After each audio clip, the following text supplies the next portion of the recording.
Oi, você, bom dia com muita alegria, retornando aí a nossa leitura diária e persistindo na busca pela presença de Deus em nossas vidas. Hoje, dia de número 141, nós estamos em 1 Crônicas, capítulo de número 13 ao 15, e Evangelho de João, capítulo de número 7, do 1 ao 27.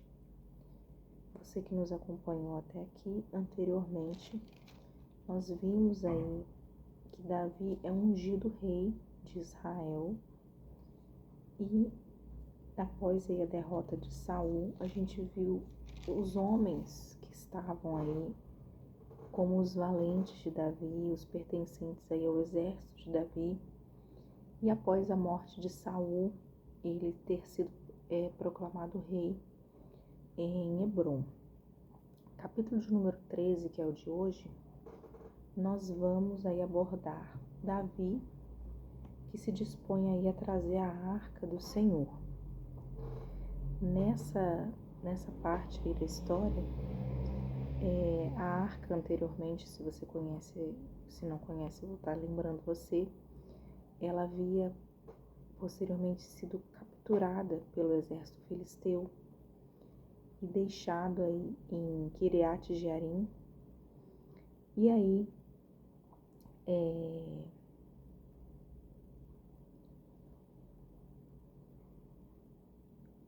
com essa circunstância aí, Davi, ele resolve que ele vai consultar os líderes do povo e vai trazer essa arca de volta, mas não de qualquer maneira. Ele tem toda uma preocupação aí em evitar erros, porque a gente vê que quando os filisteus haviam pegado a arca, eles haviam sido feridos por tumores, porque foi feito de qualquer maneira, de qualquer jeito. Então ele busca aí a orientação de Deus, né, para poder fazer isso aí da maneira mais correta.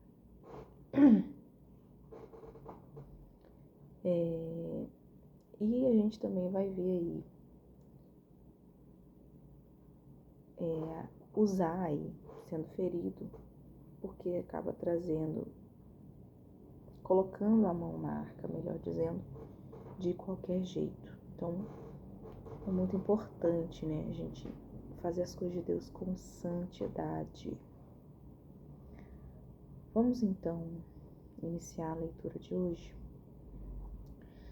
Eu queria que você fechasse seus olhos e a gente se concentrasse na palavra do Senhor. Pai, querido Deus maravilhoso, nós agradecemos, Deus, mais uma vez por essa manhã e pedimos que o Senhor esteja iluminando a nossa mente, trazendo para nós essa proximidade da Tua palavra. O Senhor continua falando através dela, então fala mais uma vez para as nossas vidas, em nome de Jesus. Amém. Amém. Davi se dispõe a trazer a arca para Jerusalém. Começa dizendo assim, Davi, ele consultou os capitães de 1000 e os capitães de 100 e todos os chefes. Então disse a toda a congregação de Israel, se vocês acharem por bem, e se isso for da vontade do Senhor, nosso Deus, enviaremos depressa mensageiros a todos os nossos outros irmãos, em todas as terras de Israel, e aos sacerdotes e aos levitas, com eles nas cidades e nos seus arredores, para que se reúnam conosco. Então vamos trazer para o meio de nós a arca do nosso Deus, porque nos dias de Saul não nos valemos dela. Toda a congregação concordou em fazer assim, porque assim pareceu justo aos olhos de todo o povo. Davi reuniu todo Israel desde Sior, no Egito, até a entrada de Amate, para trazer a arca de Deus de Quiarite-Jearim. Então Davi, com todo Israel, foi a Baalá, isto é, a Quiriate-Jearim, que fica em Judá, para de lá trazer a arca de Deus, diante da qual é invocado o nome do Senhor, que se assenta acima dos querubins. Puseram a arca de Deus numa carroça nova e levaram da casa de Abinadab. Uzá e Aiô conduziram aquela carroça. Davi e todo Israel se alegravam diante de Deus com todas as suas forças, com cânticos, com harpas, com liras, tamborins, símbolos e trombetas. Quando chegaram à eira de Quidom, Uzá estendeu a mão para segurar a arca, porque os bois tropeçaram. Então a ira do Senhor se acendeu contra Uzá e os feriu por ter estendido a mão para segurar a arca, e ele morreu ali diante de Deus. Davi ficou irado, porque o Senhor havia irrompido contra Uzá, e chamou aquele lugar de Pérez-Uzá até o dia de hoje. Naquele dia, Davi teve medo de Deus e disse: como poderei trazer a arca de Deus para junto de mim? Por isso, Davi não trouxe a arca para junto de si, para a cidade de Davi, mas fez com que fosse levada para a casa de Obed-edom, o geteu. Assim a arca de Deus ficou com a família de Obed-edom durante 3 meses. E o Senhor abençoou a casa de Obed-edom e tudo que ele tinha. Então, Davi traz com toda reverência a arca, junto com o povo, transporta aí essa arca, traz aí para próximo, e aí infelizmente Uzá e Aiô acabam tentando segurar quando o carro de bois tropeça. Foi isso que aconteceu. Mas por mais que tenha sido um tropeço, foi colocado a mão de qualquer jeito, por pessoas que não eram aptas para pôr a mão. A arca estava com a melhor das intenções sendo trazida, porém as pessoas que manuseavam a arca eram somente os sacerdotes. Então esses, sim, podiam colocar a mão sobre ela, no caso, nas hastes que elas tinham para manuseio.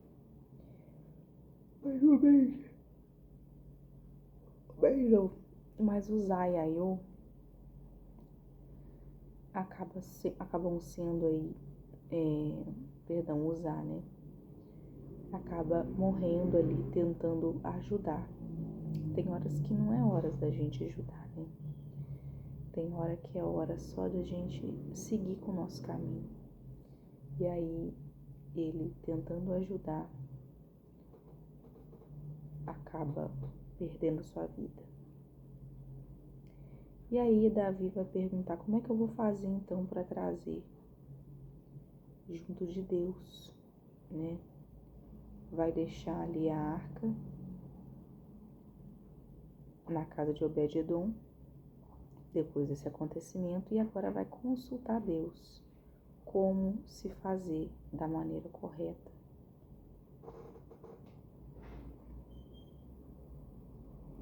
E ali ela vai ficar durante um período. Capítulo de número 14 vai falar aí a respeito do reinado de Davi e como ele é reconhecido aí por Irão, que era o rei de Tiro, não era propriamente ali do povo de Israel, mas ele entende e reconhece o reinado de Davi. Também a gente vê aí o poder da oração e da paciência que Davi teve, né? Algo aí crucial para a ascensão aí do reinado, expansão do reinado dele. Porque você vai entender melhor aí como um líder segue um líder abençoado por Deus. Como é que ele consolidou aí o seu reinado, fazendo o quê? Trazendo a presença de Deus para perto, trazendo a proteção de Deus aí, mais uma vez, para Jerusalém, que era o quê? O centro da localidade aí do povo de Israel, mas também o centro espiritual de Israel, o centro do culto de Israel.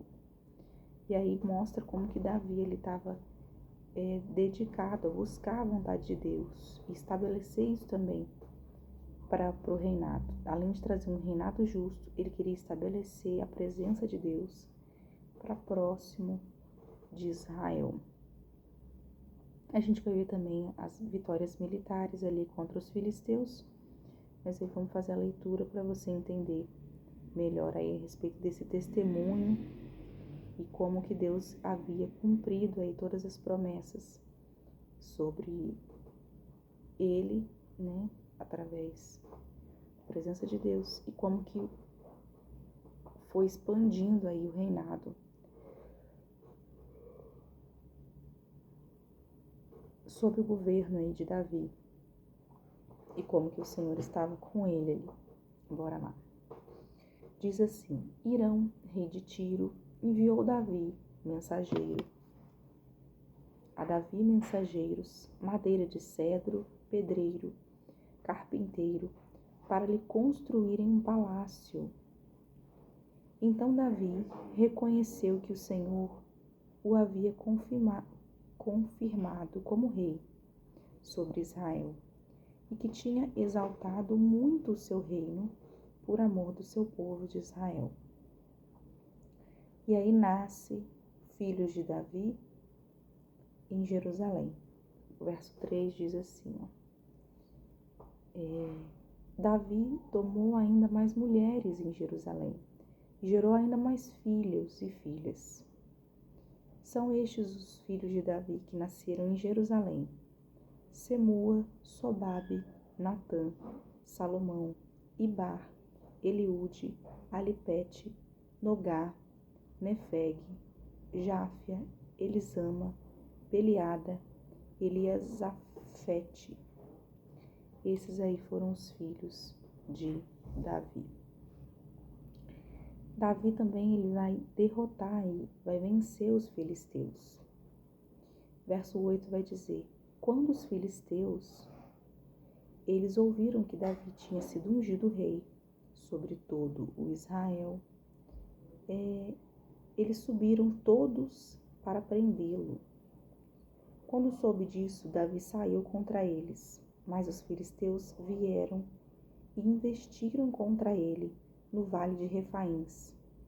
Então Davi consultou Deus, dizendo: devo atacar os filisteus? Tu os entregarás nas minhas mãos?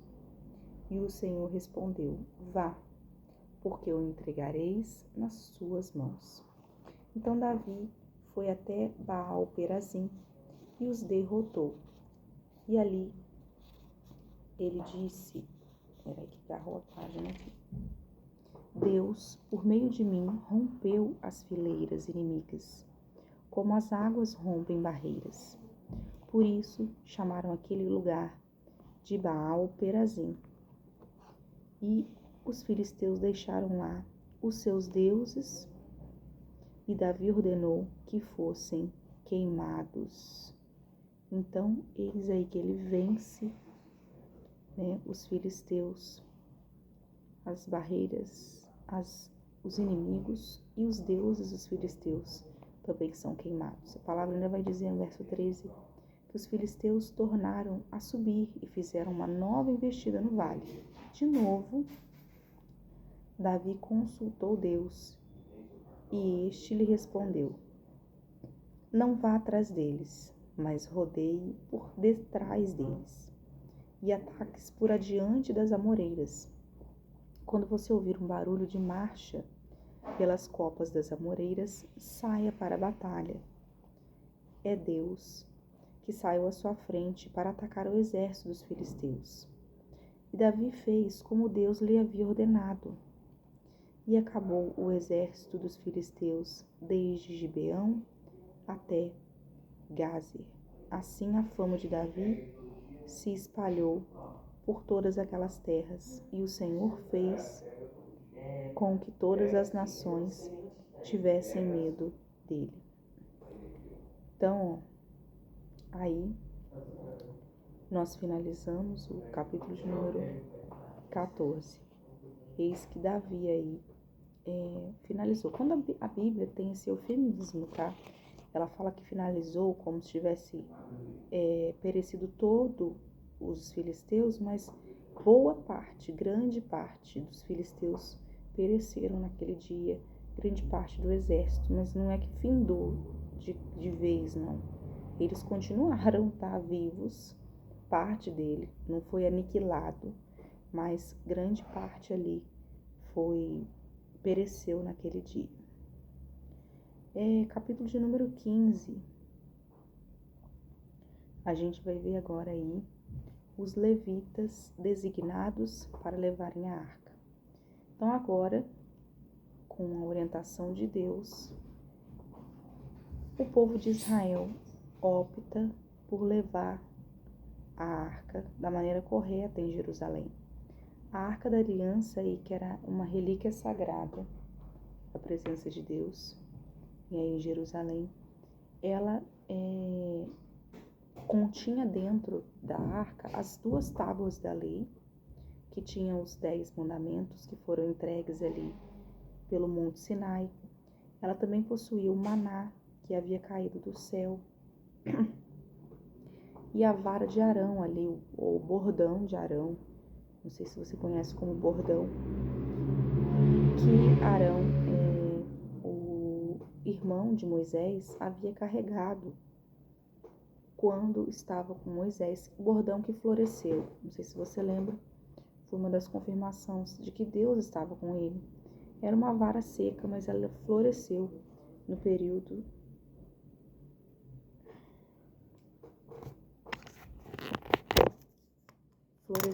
quando eles estavam ali em Jerusalém. E ele floresceu quando eles estavam ali a caminho da terra prometida. E ali, agora no capítulo 15, eles estavam ali comprometidos em levar essa arca. Todos esses líderes ali religiosos, todo o exército, os levitas, o povo, todo mundo agora entendendo a reverência e o respeito que eles deviam ter por Deus. Então aquilo ali não foi apenas um evento importante para Davi, mas também muito importante para o povo de Israel, porque mostrou aí que era preciso obedecer às instruções de Deus, ter cuidado, reverência.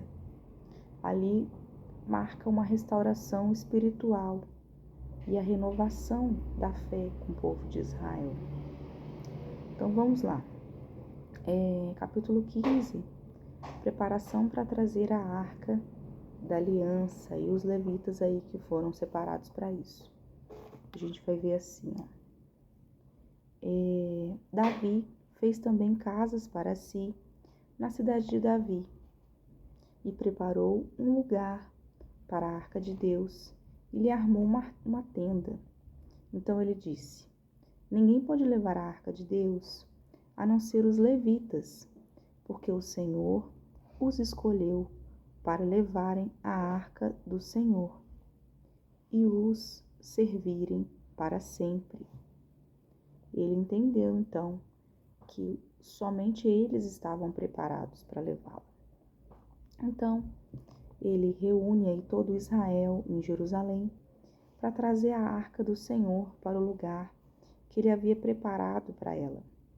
Davi vai reunir os filhos de Arão, e os levitas. Dos filhos de Coate, a gente vai ter aí Uriel, o chefe dos seus irmãos, 120. Dos filhos de Merari, Isaías, o chefe de seus irmãos, 220. E dos filhos de Gerson, vai vir Joel, o chefe, e os irmãos, 130.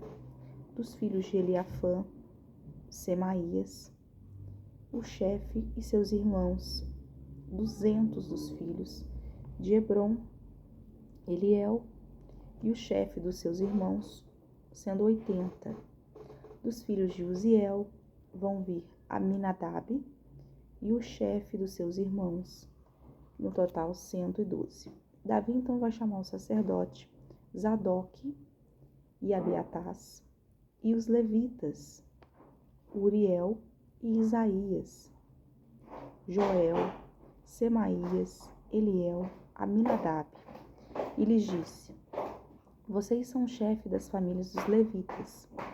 Santifiquem a si mesmos e a seus irmãos, para que possam trazer a arca do Senhor, Deus de Israel, ao lugar que preparei para ela. Pois visto que vocês não a carregaram na primeira vez, o Senhor nosso Deus irrompeu contra nós, porque não o buscamos segundo nos tinha sido ordenado. Então o sacerdote e os levitas se santificaram para trazer a arca do Senhor, Deus de Israel. Os filhos dos levitas trouxeram a arca de Deus sobre os ombros, pelos cabos, como Moisés havia ordenado, segundo a palavra do Senhor. Então, agora, a arca estava sendo levada da maneira correta, né? Instruída aí pelos levitas, pelo povo escolhido, de uma maneira íntegra, vamos colocar assim, né? Não de qualquer jeito mais. A Bíblia ainda vai dizer que o transporte teve muitos músicos, né? Teve um culto, teve muitas danças, cantores, enfim. Ó, vamos acompanhando aí no verso 16. Vai dizer assim, ó: Davi ordenou aos chefes dos levitas que construíssem os seus irmãos, que constituíssem os seus irmãos, os cantores, para que, acompanhados por instrumentos musicais, liras, harpas, símbolos, se te fizessem ouvir, levantando a voz com alegria. Assim, os levitas designaram Ema, filho de Joel, e dos irmãos dele, Asaf, filho de Beraquias, e dos filhos de Merari, irmãos deles, Etã, filho de Cusaías, e com eles os seus irmãos da segunda ordem, Zacarias, Beni, Jaziel, Semiramote, Jeiel, Uni, Eliabe, Benaia, Meazeias, Mitias, Eliefel, Micaneias e os porteiros, Obed-edom e Jeiel. Assim, os cantores, Emã, Asaf e Etã, se faziam ouvir com símbolos de bronze. Zacarias, Aziel, Semiramote, Zeiel, Uni, Eliabe, Maazeias, Benaías, com liras em voz de soprano, Mitias, Eliafel, Miquineias, Obed-edom, Jeiel, Azazias, com harpas em voz de baixo, para conduzir o canto. Quenanias, chefe dos levitas, músicos, tinham o encargo de dirigir o canto, porque era perito nisso. Berequias e Elcana eram porteiros da arca. Sebanias, Josafá, Natanael, Amazai, Zacarias, Benaia, Eliezer. Os sacerdotes tocavam as trombetas diante da arca de Deus. Obed-edom e Jeías eram porteiros da arca. Aí aqui você vai ver, alguns nomes que a gente vai ter os profetas que vão se tornar lá na frente, né? Outros profetas que eram pessoas responsáveis aí, constituía os levitas. Eram sacerdotes, enfim, eram pessoas responsáveis aí por partes importantes da condução da arca, mas também da movimentação aí da adoração a Deus. Verso de número 25. A arca então é levada para Jerusalém. Davi, os anciãos de Israel e os capitães de milhares foram com alegria buscar a arca da aliança do Senhor na casa de Obed-edom. E visto que Deus ajudou os levitas, que levavam a arca da aliança do Senhor, ofereceram um sacrifício. Então, 7 novilhos e 7 carneiros. Davi estava vestido com um manto de linho fino, bem como todos os levitas que levavam a arca. Os cantores, os cantores e Quenanias, chefe dos que levavam a arca, e dos cantores. Davi vestia também uma estola sacerdotal de linho. Assim, todo Israel levou a arca da aliança do Senhor, com júbilo, ao som de clarins, trombetas e símbolos, fazendo ressoar harpas e liras.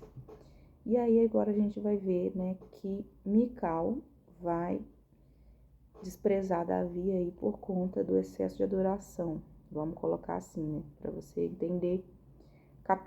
Versículo número 29 vai falar assim, ó: quando a arca da aliança do Senhor estava entrando na cidade de Davi, Mical, que era filha de Saul, ela vai olhar pela janela e ao ver Davi dançando e se alegrando, ela o desprezou em seu coração. Como eu falei para vocês, né, Primeira e Segunda Crônica é um livro de repetição, assim como Deuteronômio repete os livros da lei. Então, você procurar lá em 2 Samuel, capítulo de número 6, você vai ver essa mesma passagem com mais riqueza de detalhes, né? Você vai ver aí como que Davi entra realmente dançando, se alegrando, e o que Mical vai falar com ele aí. Aqui é só resumidamente. Hoje aqui no dia de 141, a gente vai aqui até o final do capítulo 15 e a gente segue agora para João, capítulo de número 7, que vai falar da incredulidade dos irmãos de Jesus. Jesus aí, que se você acompanhou com a gente anteriormente, ele vai dizer que ele é o pão da vida que desceu do céu. E uns reconhecem e outros não reconhecem, mas as palavras dele trazem vida eterna, né? Ele já vai dizer aí anteriormente que ele sabia que Judas Iscariote havia de traí-lo, mas não havia finalizado ainda. Ele já estava instruindo e orientando seus discípulos a respeito de sua morte, mas ela ainda não havia chegado. Então, capítulo de número 7, verso do 1 ao 27. Então, capítulo de número 7 vai mostrar por que muitos rejeitaram aí a verdade, por que eles rejeitaram o evangelho. A incredulidade, fora que a oposição aí de todos os líderes religiosos da época não favoreciam muito, né? Por mais que eles estavam ali celebrando uma festa, né? A Bíblia vai dizer que eles estavam celebrando a festa dos tabernáculos, algo que remete aí ao período em que o povo foi liberto, né? Celebração, também em partes a festa da provisão, a festa da colheita, do que Deus havia feito por eles na questão dos alimentos. Jesus estava ali em meio àquilo tudo, né? Porém, eles ouviam, eles acompanhavam, mas eles não acreditavam, eles não reconheciam que ele realmente fosse o Messias. Então, vamos entender melhor aqui só para você poder ver. Capítulo aí de número 7. Primeiro você vai ver os dentro da casa dele, não acreditando nele. Antes mesmo de que os de fora não crescem, os de casa já não tinham uma crença nele. Eles desacreditavam dele. Olha só. Passada pelas coisas, Jesus andava pela Galileia, porque não desejava andar pela Judéia, visto que os judeus queriam matá-lo. E a festa dos judeus, que era a festa dos tabernáculos, estava próxima. Então os irmãos de Jesus, eles se dirigiam a ele e disseram: Deixe este lugar e vá para a Judéia, para que também os seus discípulos vejam as obras que você faz. Porque se alguém quer ser conhecido, não pode realizar os seus feitos em segredo. Então, eles incentivavam que ele mostrasse, falasse para as outras pessoas. Já que você faz essas coisas, manifeste-se ao mundo, fale ao mundo aí. Então Jesus lhes disse: O meu tempo ainda não chegou, mas para vocês qualquer tempo é oportuno. O mundo não pode odiar vocês, mas a mim ele odeia, porque eu dou testemunho a respeito dele, dizendo que as suas obras são más. Vão vocês para a festa, eu não vou, porque o meu tempo ainda não se cumpriu. Tendo dito isto, Jesus continuou na Galileia. Jesus permanece na Galileia e segue aí